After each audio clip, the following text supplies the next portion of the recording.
everyone, my name is Stephen Kostarelas and I'm a partner at the Wealth Designers. And today we're very lucky to have Glen Holder from Resonant Asset Management.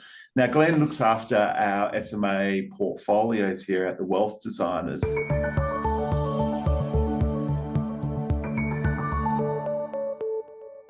So, Glen, can you give us an update of what's happening in the markets at the moment?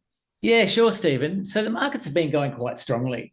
In the lead up to the end of the calendar year, the main reason was that markets were effectively pricing in what we're calling the Goldilocks scenario, where interest rates would be enough to dampen inflation, but wouldn't be enough to really hurt economic growth. And this is a global phenomenon.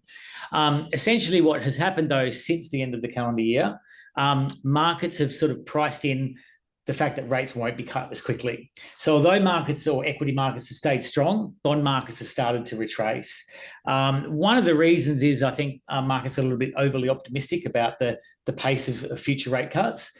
But what they weren't factoring in is just the sheer amount of spending by the US government. Yeah. So while the US Fed is pushing, the US government is pulling. So they're working in opposite directions. So what that's likely to mean is that the US Fed is going to have to keep increasing rates or certainly not, maybe not increase rates, but certainly keep rates higher for longer and not bring in the rate cuts that the market was potentially hoping. Yeah. What we've seen in markets is that equity markets have held up, even though there's been that retracement in rate expectations, but bond markets have come off a little bit.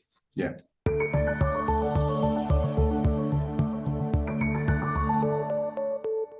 And so, Glen, we're right in the midst of reporting season at the moment in Australia. So what's that looking like at the moment? Yeah, sure, Stephen. So as a reminder for everybody, reporting season is when Australian companies report their earnings. Yeah. It's interesting for a few reasons, obviously because of the results of the individual companies, but it's also a bellwether as to how the Australian economy is going. The good news is that reporting season has largely been in line with expectations. So that's actually helped the market hold up quite a bit in terms of equities themselves. Yeah. But what we're seeing as well is there's still some stubbornness in inflation. I mean, you've probably seen a lot of the press around Coles and Woolies and the price of things in supermarkets. So what that's effectively meaning is that, you know, while the RBA may not raise rates too much more or will probably keep them flat, the pace of rate cuts is probably going to be not as fast as what some might hope for. Okay. And that's just because the RBA still needs to get on top of that inflation. Yeah. And when does reporting season finish? It's coming to an end now. Okay. Yeah. So there's been some interesting stuff. I mean, no great surprises. Things like tech are still doing really well. So Cochlear, you know, they do quite well in environments like now. Yeah. But then other pockets of equities, you know, such as REITs have you know still been under pressure because of rising rates, which is probably no surprise.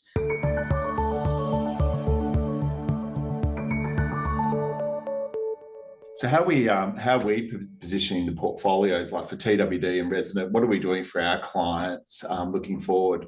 Yeah, sure. So what we're really trying to do is position for the current rate environment and the expectations of returns going forward for each asset class.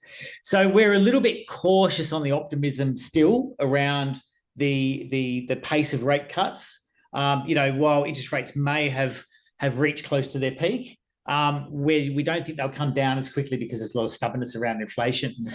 What that means is that bond markets, which have in some pockets, particularly internationally, have probably priced in faster rate cuts, means there's probably some downside in bonds. So hence we're underweight government bonds, particularly in the US. Yeah.